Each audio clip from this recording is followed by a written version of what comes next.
नमस्कार। आज का मुद्दा सीधा लाखों केंद्रीय कर्मचारियों की जेब से जुड़ा है। क्या 8वें वेतन आयोग में देरी होने वाली है? और अगर हां, तो इसका मतलब क्या होगा? चलिए इसी पर आज बात करते हैं। तो सबसे बड़ा सवाल यही उठता है कि क्या 8वें वेतन आयोग में सच में कोई देरी होने वाली है। आइए देखते हैं कि इस बारे में क्या बातें चल रही हैं। देखिए, सबसे पहली और बड़ी बात जो कही जा रही है वो ये है कि 8 जनवरी 2026 से लागू होने वाले 8वें वेतन आयोग में देरी हो सकती है। और इसे सिर्फ एक मामूली देरी नहीं बल्कि कर्मचारियों के साथ एक खेल तक कहा जा रहा है। और देखिए, ऐसा शायद पहली बार नहीं हो रहा है। अगर हम थोड़ा पीछे जाएं तो 7वें वेतन आयोग के दौरान भी एचआरए जैसे जरूरी भत्तों को लागू करने में 1.5 साल की देरी हुई थी। तो सवाल उठता है कि क्या इतिहास खुद को दोहरा रहा है। तो अगर ये देरी होती है तो कर्मचारियों को कितना बड़ा फाइनेंशियल लॉस हो सकता है?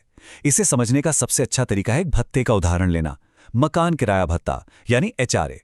अब आगे की कैलकुलेशन समझने से पहले एक टर्म समझ लेना जरूरी है, फिटमेंट फैक्टर। ये क्या है? अरे बहुत सिंपल है।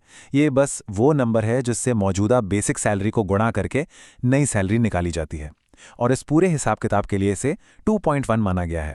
तो यहाँ पर 38,250 रुपये की बेसिक सैलरी वाले एक कर्मचारी के लिए पूरा कैलकुलेशन दिखाया गया है।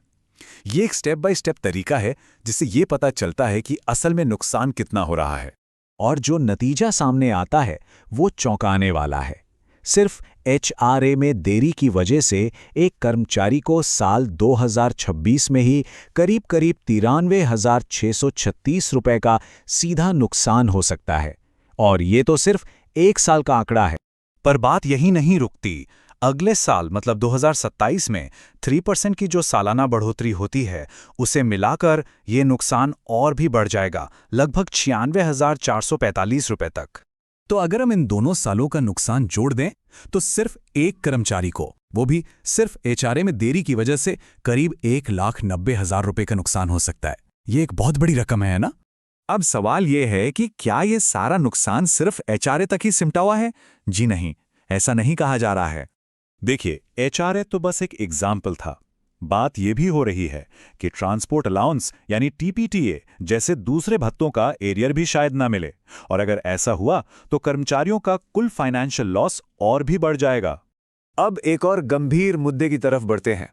एक आरोप यह भी है कि सरकारी कर्मचारियों और हमारे राजनेताओं के लिए नियम कानून मानो अलग-अलग हैं। इस कंपैरिजन को देखिए। एक तरफ हैं कर्मचारी जिन्हें वेतन आयोग में देरी और भत्तों के नुकसान का सामना करना पड़ रहा है, और दूसरी तरफ राजनेताओं की बात की जा रही है जहां वेतन और पेंशन के नियम बिल्कुल अलग बताए जा रहे हैं। ये एक तरह से दोहरे मापदंड का आरोप है। तो सवाल उठता है कि इन सब परेशानियों का हल क्या है। चलिए देखते हैं कि क्या समाधान सुझाया जा रहा है। और जो मुख्य संदेश दिया जा रहा है वो ये है कि जब अपने हक की बात हो तो ये भूल जाइए कि सरकार किसकी है। अपने वित्तीय हितों के लिए सबको एकजुट होना चाहिए, ठीक वैसे ही जैसे कहा जाता है कि राजनेता अपने हितों के लिए एक हो जाते हैं। तो आखिर में सवाल यही बचता है, क्या अलग-अलग विभागों के कर्मचारी अपने साझा हितों के लिए वाकई एकजुट हो सकते हैं? और अगर ऐसा होता है तो उनकी आवाज में कितनी ताकत होगी? ये एक सोचने वाली बात है। ऐसे ही और जानकारी के लिए सब्सक्राइब कीजिए। धन्यवाद। चलिए अगले विश्लेषण में मिलते हैं।